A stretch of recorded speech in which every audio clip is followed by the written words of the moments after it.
Kristin, welcome to Graced Health. Thank you so much for having me. It's so awesome to be here. Yes, well, I'm really thrilled that you're here. As I have mentioned to you previously, we do like talking about menopause related stuff, but the words that really stuck out to me that you used was feminine longevity. So I was wondering if you could explain what you mean by that. Yeah. So by longevity medicine is kind of this new term that's emerging. And I think what some people are calling medicine 3.0, or they're calling it the new era of medicine, which is when medicine is fully embracing and marrying wellness. So wellness, a lot of in medicine 2.0 or in medicine, the previous era, it was wellness was really handled and mastered by nutritionists and osteopaths and naturopaths, chiropractors, physical therapists, that kind of allied health profession or the complementary allied health professionals. And in medicine 3.0, we're moving away from sick care and we're moving away from crisis care only to embracing wellness and medicine. So, wellness and medicine coming together. So, someone from a medical background, someone that went to medical school, telling us about how to have optimal health, optimal wellness, what's best for us. And it also kind of merges in precision diagnostic, precision medicine, where we can get really specific data on something that's customized, tailored for one person to help them have a longer, healthier life. So, since the 1960s, we've done a pretty good job of extending life, but we haven't really done a good job of extending the quality of life. And so we're living longer, but we're not living better. So I think a lot of times when women think about longevity, they're like, okay, well, my mother lived till she was 95 or my grandmother lived till she was 95. But what we don't really think about was, well, how long did that person live with a chronic illness, or what was the last decade or the marginal decade of their life like? And for longevity medicine, and what longevity really aims to do is make that last decade or the last 15 years or 20 years of someone's life be full of health and abundance. And, the ability to take your bag on a plane and put it in an overhead compartment and live well. So that was a long answer to your question, but it's really about the marrying of wellness and medicine. Okay. And the other thing that comes to mind when you talk about that is being more proactive rather than reactive of something's not working, so I'm going to the doctor for that. And instead thinking about what do I want the last 10 years to look like, the last 5 years, and working toward that. Yeah, it's more of like kind of the planning for retirement kind of option. So Mm. like where we go now, and I think a lot of people are familiar with this, is like you go to the doctor and you go every year. Or maybe a lot of people don't go every year because they're like, what's the point? But if you go, it's like, are you sick?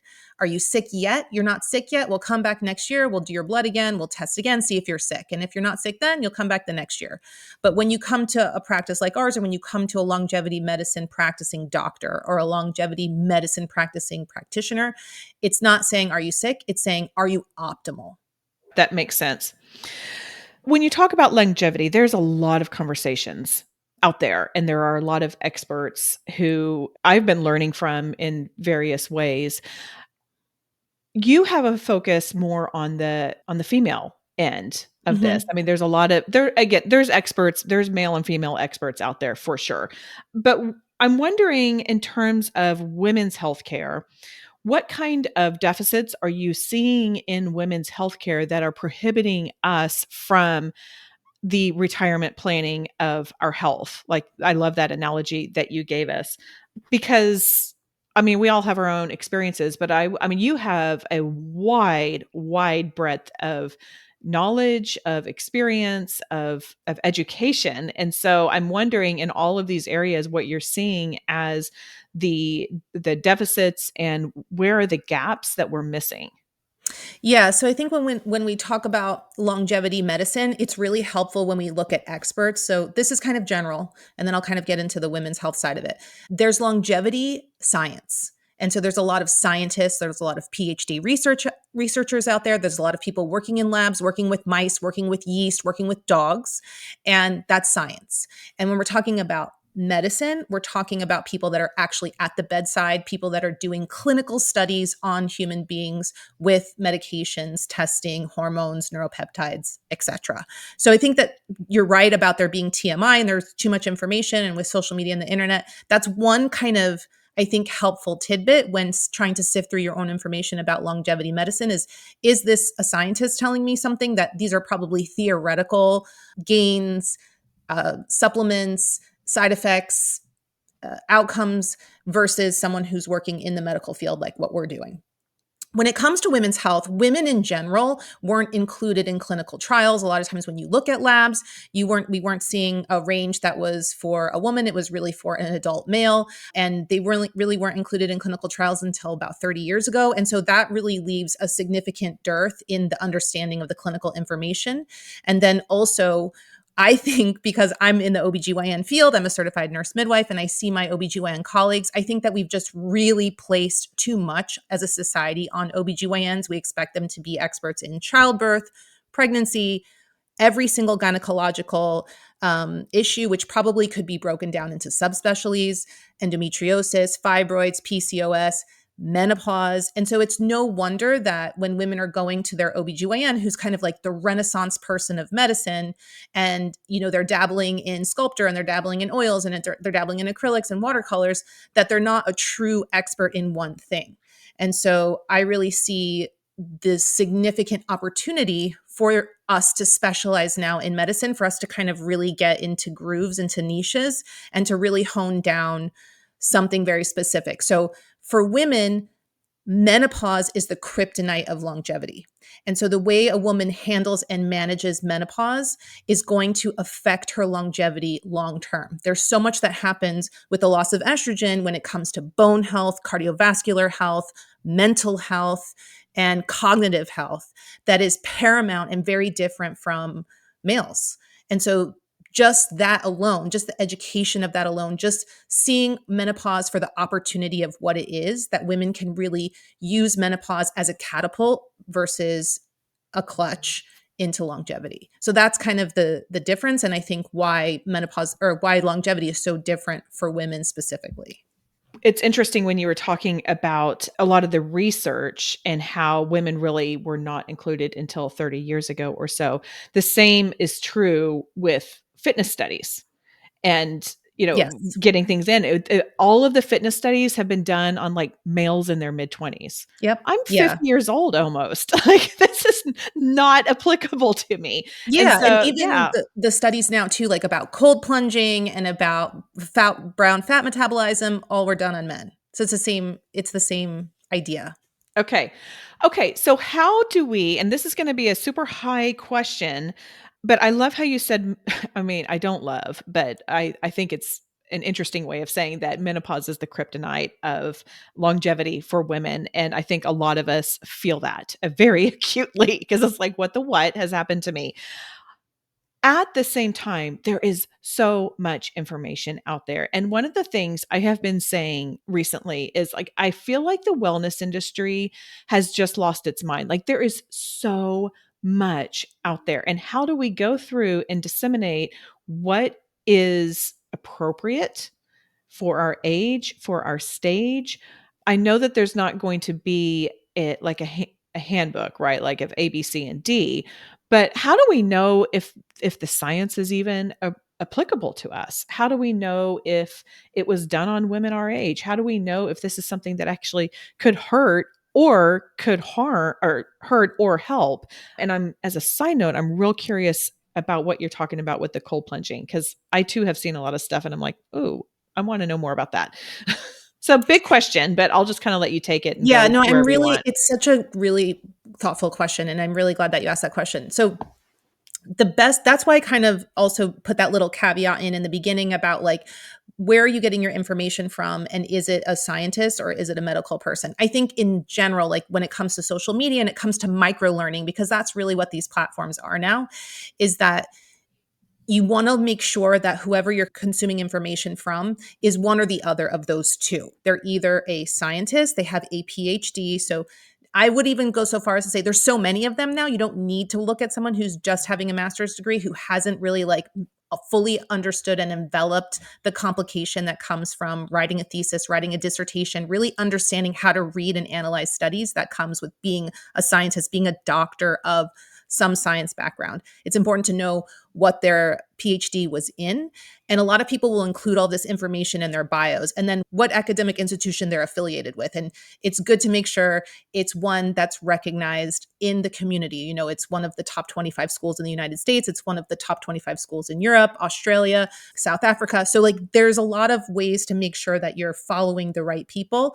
And then when it comes to medicine, it's a similar vein. You want to make sure that it's someone who's an MD or an NP, nurse practitioner, someone who's in the medical field, seeing patients on a day-to-day basis, and someone who's actively practicing. So someone who's actively saying, okay, yesterday when this patient came into my office, I saw X, Y, and Z, because there's a lot of doctors that don't actually touch patients and don't actually have a clinical practice. So I think that right there is a way to just kind of like distill down the information. And that's the one of the number one reasons. I would say there's three main reasons why we started FemGevity, but one of the number one reasons is that women can no longer be expected to get their own degrees in health. It's just too confusing. There's too much information, and they need a navigator. They need a co-pilot, which is exactly what we aim to do at FemGevity, which is you can bounce off ideas.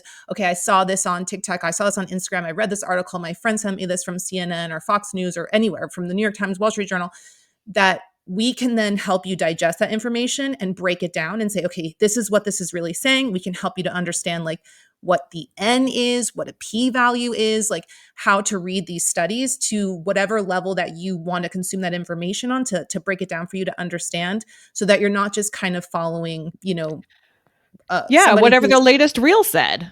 exactly. And then the other thing is I really warn women in general about getting on with an influencer, getting on with an actor. These are all wonderful people, but when it comes to health, that's not what they're doing day in and day out. An influencer is having more of a socialite life. An actor and actress is having more of a life in the theater and a life in Hollywood. And so you want to get behind people who are doing this on a day-to-day basis. I always say you wouldn't like have the flight attendants fly your plane. You would have the pilot fly your plane, or you wouldn't go to someone to fix your car that's like, well, I'm a really good plumber. Like I understand plumbing, so like I would be able to like handle fixing your car. And there's so many of us out there doing this that can help. When it comes to the studies, which is what you asked me about the cold plunge specifically, there was a pretty large study that, and I would have to go look up the information. I remember reading it at the time, but the study was done on men and women. So they actually did the study about cold plunging and burning brown fat and the dopamine release and all of these great benefits that come from cold plunging. But when you talk to men, they're like, yeah, I feel amazing. I cold plunge. It feels great. I love it. It took me a while to get into it. But when you talk to a lot of women, because that's what we do, that's what I do on a daily basis, talk to patients all day long. They're like, yeah, I couldn't really get into it. It didn't really feel good. So when I was like, okay, something that's going to have such a great effect usually will have some semblance of a following behind it from the feminine side. And then when I read the study, it was like, well, these were the effects that were happened on the men, but the females in this study group didn't have the effects of the brown fat metabolism, which could then probably be then inferred to further down the line into the dopamine release. I'm sure there are some women who do have these wonderful effects from cold plunging, but the majority of them don't, that I'm experiencing. And so that kind of just leads me to kind of like an example of the differences between what we're seeing in the longevity medicine field between women and men. And which is why when we started FemGevity, we were like, we are going to focus on women. There's so much here. There's such a need to exemplify the differences that's one of the things that we're going to do. Oh, for sure. And just anecdotally, I have a college age son who's been really into it. So he's, a 20-year-old male and the fitness, all of that kind of stuff. He brings it home from college over the Christmas break. And so he convinces all of us, apparently we're all stupid, that, okay, this is what we need to do. And so I did it a handful of times and he gets out and he's all like broed up with it. Yeah. Right. And, Yeah. and yeah. And it was like, I didn't get that. And then Yep. I also found that I was really tired several hours later. Mhm. And so I just thought, I'm not really seeing it. I think it did help with inflammation some, which the science, I mean, to me, I can get behind that. But anyway, that's a kind of a different side story, but it's very interesting to hear you say that because I feel like I have kind of walked through that as well. Like the experience of my 20-year-old and my 18-year-old male son is vastly different than what I am noticing just from how I feel. I talk a lot about how I feel and function. I didn't really feel and function great after doing that. So, Yeah, or better or enhanced. And then, when right. you read the study and you don't kind of read the fine lines that the group of women in the study didn't really have the effects, then, Right. it's kind of like a side note. Also Yeah. because the majority of the subjects were men. Right. Right. Okay. So I'm real curious. You said that this was one to help women disseminate with all of the facts of the reasons that you started FemGevity. What are the other two? Yeah, so one of them was to be the co-pilot. The second one was to marry this, what we kind of talked about a little bit in the beginning, was marry the concept of wellness and medicine. That is something that, at the time that we started, I think it's starting to happen a little bit more now, but at the time we started was like kind of a foreign idea, and people were like, "You're crazy." I mean, even a friend of mine went to her orthopedist. Her daughter broke her wrist snowboarding. She went to the orthopedist, got the cast off, and the orthopedist was like, "Good, you're good to go. Like no issues here." And she was like, "Well, what about diet? Like what could I do to strengthen her bones? Like should I be giving her magnesium or vitamin D or vitamin or any of the other bone calcium?" And the orthopedist was like, "I don't know, look it up online." So that to me is like an Yeesh. example of the old ways where doctors are very siloed. They're like, "I'm an orthopedist, I do bones. I'm an endocrinologist, I do thyroid, I do diabetes." And so the bridging of wellness and medicine is another thing. And the last thing, which is exactly what you said about not having a roadmap. So for menopause and longevity, it's very, very, very confusing for women. You're going to have one doctor telling you to get a Dutch test or to get a urine metabolites test, another doctor telling you that saliva is fine, another doctor telling you you need blood draws, another doctor telling you that you need hormones done at certain times in your cycle, another doctor telling you you don't need hormones done at certain times in your cycle, someone telling you you don't need hormones done at all. You can just start taking bioidenticals, you can start taking hormones without blood work. So we started FemGevity because we were like, okay, we need to set guidelines. So not that we're going to like be dictators and be like, this is how it works, but we need to set guidelines like how we have them in cardiovascular health. If your blood pressure is over 140 over 90, well, now it's 120 over 80. But back in the day, it was like, if your Uh-huh. blood pressure is over 140 over 90, then that's considered stage 1 hypertension. And we need to start taking these steps to intervene.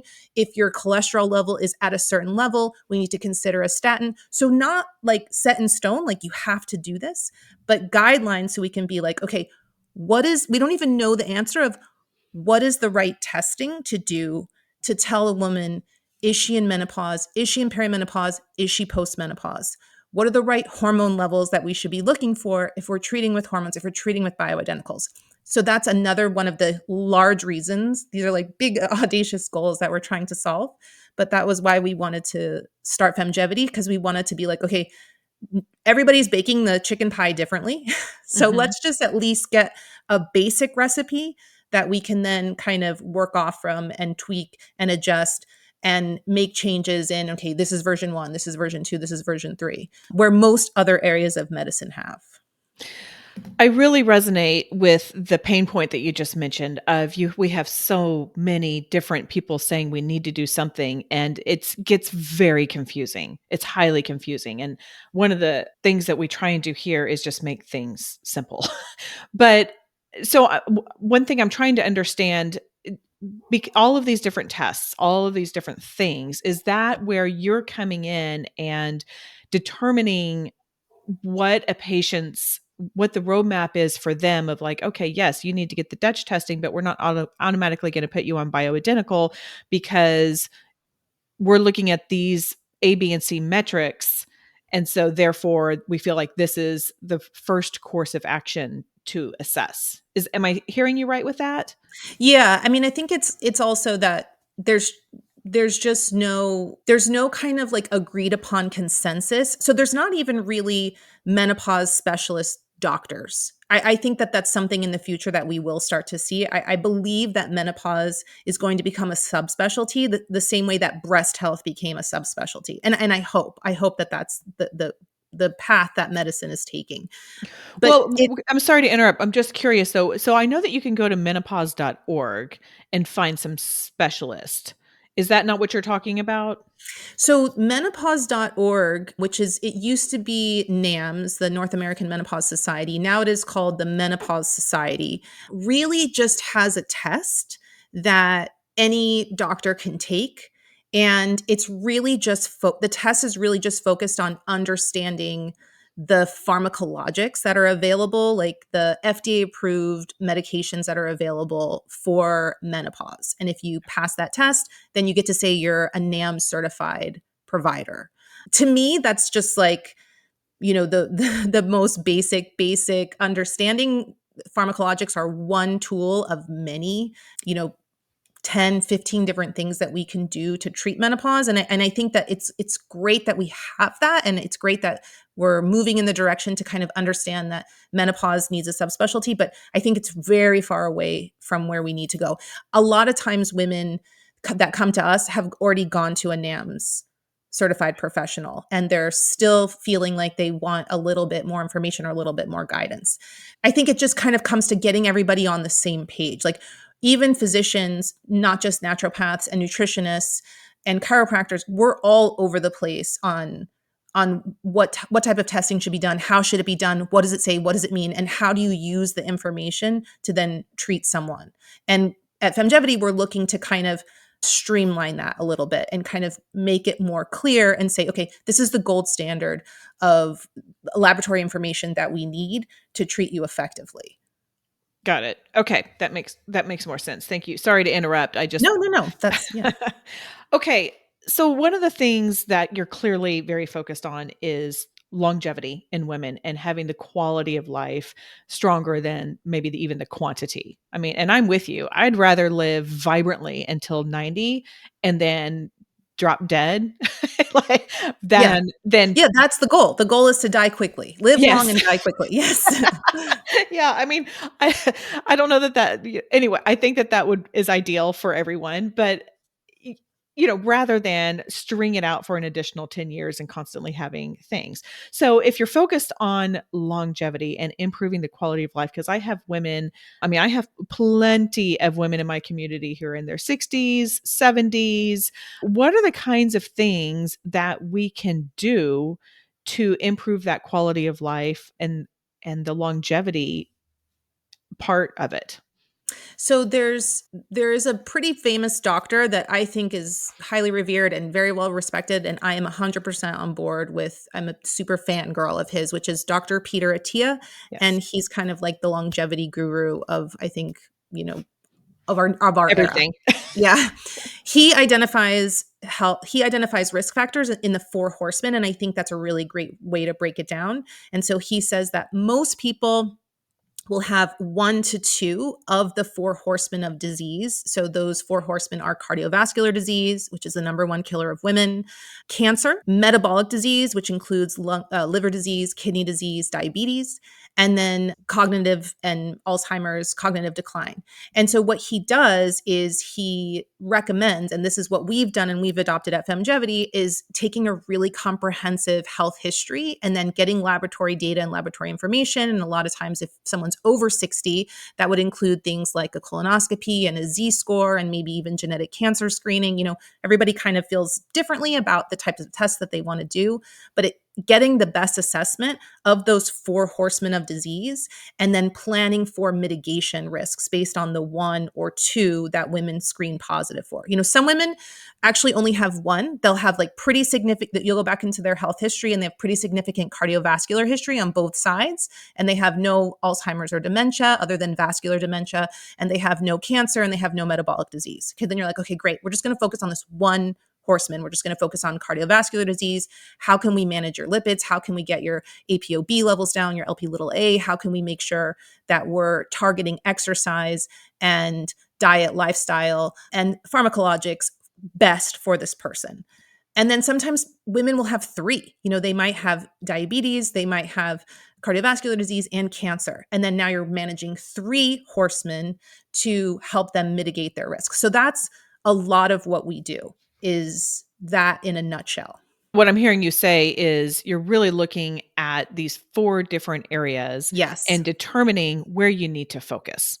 because Yes. we can't just get, I mean, I guess you can, but really zoning in on the areas that your body potentially may need the most assistance and most attention in terms of lifestyle, movement, food, all of that kind of stuff, rather than just doing a blanket approach. Exactly, yeah, and I think I love it when people are like, "The longevity diet," and I'm like, "Oh, like, it's so much more personalized and tailored than that." And I think it's a perfect example would be like, I'm sure you know people like this who are, like, super healthy, and they run marathons, and they have this amazing diet and lifestyle, but their cardiovascular risk is still high. Their lipids are high, their LDL is still high, and, you know, they're kind of struggling as to why. And then similarly, you can have someone who can eat anything they want. They have a horrible diet. They eat sugar constantly all the time and they have no risk of diabetes because that's just not what genetically and from their family history has made them to be a horseman or a risk factor for them. And so that's why we really get down to this very tailored, customized approach and look at everybody on a very individualistic basis and then help them treat for them. The other thing is sometimes something like with metabolic disease can be reversed. It can be completely reversed. So sometimes we'll work with someone, we'll completely reverse metabolic disease. And now we're like, okay, I want to focus on bone health, or I want to focus on my cognitive health or my mental health. So it's this constantly shifting and evolving kind of organism that longevity medicine is. It's very highly customized. You talk about bone health. I'm wondering if you might be able to offer, I don't know, 1 to 3 just like overall guidances on optimizing and to really strengthening your bones after menopause is really hard, but to prevent the decline of it the Yeah, so I most. think like three things that people probably don't know. One is that magnesium is absolutely essential for bone health. So 60% of the magnesium in our body is stored in our bones. And when we don't have adequate magnesium, it's going to strip that magnesium from our bones, making our bones more brittle. So it's not just calcium. I think a lot of women do a great job of taking calcium. And there was a pretty good campaign in the 90s that I think stuck with us, like from a cultural perspective, that we all know that calcium is really important. But I would argue that magnesium is even more important and should be taken on a 1-to-1 ratio with calcium. That's how important it is. So if you're taking 500 milligrams of calcium, you should take 500 milligrams of magnesium a day. If you're taking, for most people, now that's not true for everybody because some people are sensitive to magnesium. You know, you're taking too much magnesium if you have loose stools or bloating or gas, typically. Also, there's a million different types of magnesium: That was gonna be my citrate, question. oxide, malate. The best type of magnesium to take for bone health usually tends to be a malate, magnesium malate, or a magnesium glycinate. This is absorbed very well. Magnesium that's very helpful for cognitive decline, and there have been actually a few studies done on this, is something called magnesium threonate. Mhm. And that is, I think, one of the most important magnesiums to take in general, but we're talking about bone health. So taking magnesium, which is going to help to increase vitamin D. So this is a lot of things that happens with women who are like, I'm taking a supplement, I'm taking 10,000 units a week and my vitamin D level barely budges. If you add magnesium in, you can sometimes go down in supplemental vitamin D and the vitamin D level will actually go up. So that's the first thing. The second thing is that every decade the weights need to go up. And so I think the weights that we do starting in our 40s, you can kind of get away as a woman being in your 20s or 30s and not really having weights or doing weightlifting because your testosterone levels high enough and your hormone levels are going to make it really easy that if you just do a regular workout, you're going to build muscle. You're going to start to lose muscle around your 40s. And that's when the weights need to come on. And usually every decade, you need to go up in weights by like 5 to 8 pounds. So that can be like overwhelming for a lot of women who maybe don't lift weights at all.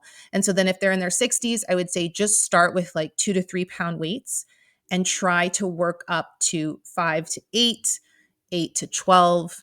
And it's possible, it's totally possible because this is one of the things that the micro learning and Instagram and TikTok are great for is that you see all the time. There's so many transformations where women are in their 60s, they start lifting weights and they have a full body transformation. Like it's, and especially if you start to like a few of those, you'll get a whole bunch of them to kind of give motivation. Mhm. And the third thing I would say, and this is going to seem also kind of strange, is sleep.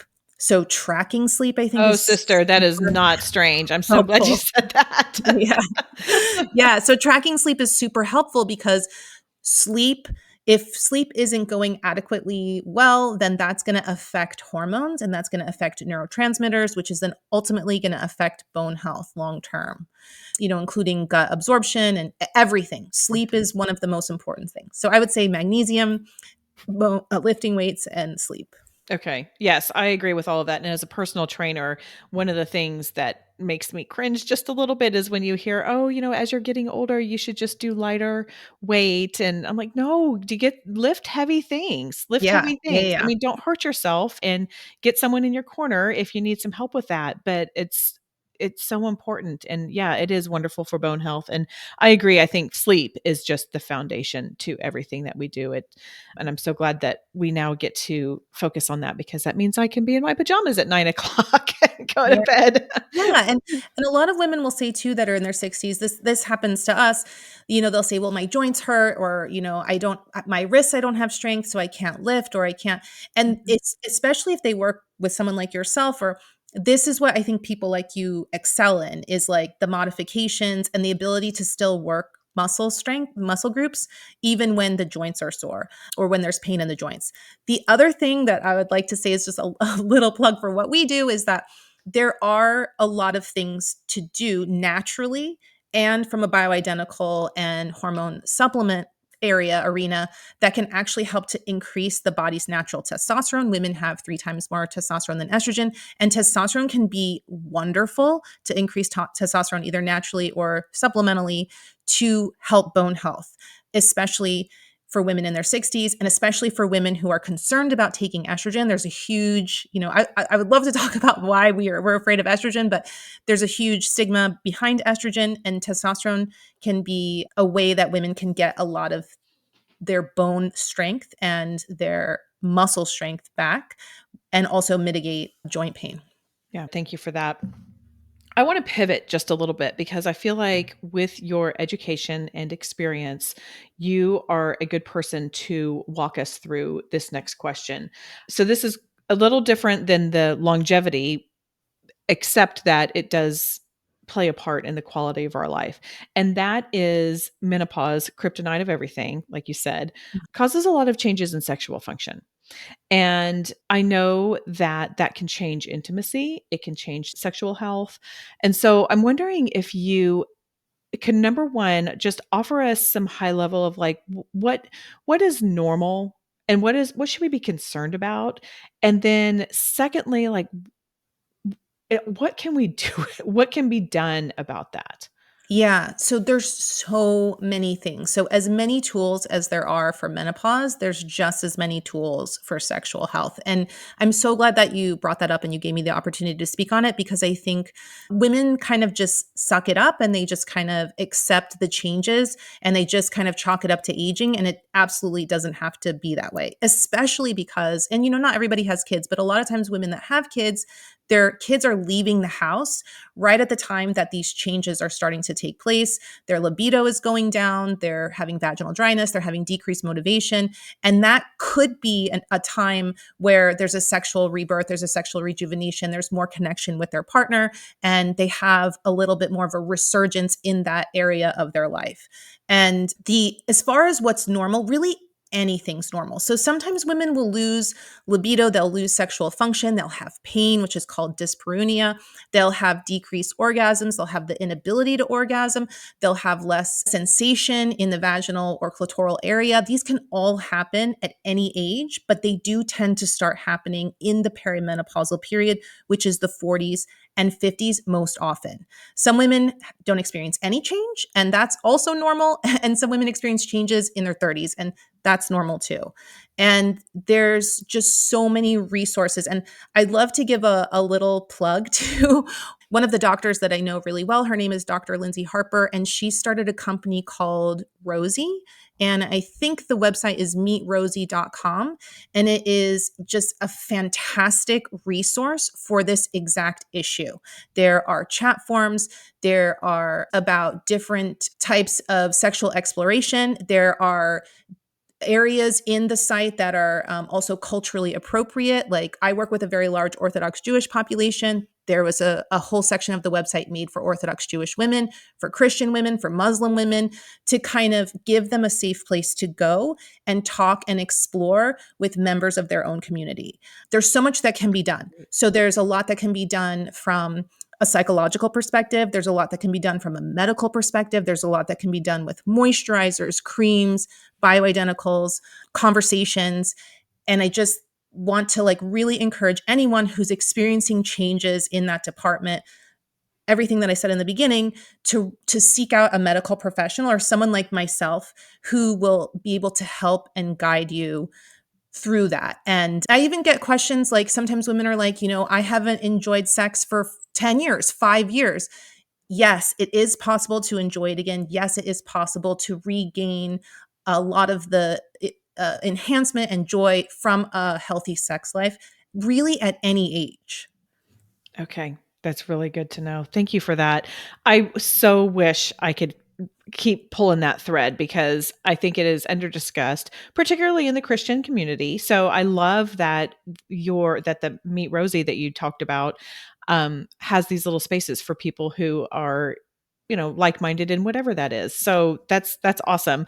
Okay, I feel like I need to wrap it up with you because not that anyone listening knows, but you and I got started late and I need to honor my cutoff time with you. So I'm going to keep going into the questions that I ask all my guests. The first one is I love learning about tattoos. I have found that when people decide to put something on their body for the rest of their life, they often have a meaning behind it. So I was wondering if you have one, if you would mind sharing what it is and the meaning behind it. And if you don't, but you had to get one, what would it be and where would it go? So I don't have a tattoo, mainly because I probably have commitment issues and I wouldn't be able to commit to something on my body permanently. And I kind of am like in awe of people that do that and can do that. And I think tattoos are very beautiful. I've thought about like two tattoos that I have thought about. One is a star. I saw someone that had a star like right on their forearm and it just looked really cool. Like I thought it was cool, but I wouldn't have a meaning behind it. I wouldn't know anything about what to say. The other thing is I have any sisters. And so I have a best friend who is like a sister to me and like really, really just like maybe even more than a sister, like just such a deep soul friend. And we've talked about getting an infinity tattoos like on our inner wrists together, but I still can't pull the trigger because I'm probably a commitment phobe. But you're not committed to her. It's just to the Yes. tattoo. Yeah, exactly. Like I like I'm like, well, what if I change my mind or what if I don't like it? So, Sure. Okay. and I've been happily married for, 20 years, but I'm very happy to be in that committed relationship, but I think the permanence on the body, I don't know what it is about that. Oh, that's fair. I don't have one either. So I just like to learn about them. And probably for the same reason, I'm like, I don't know that I want to put that on my body for the rest of my life.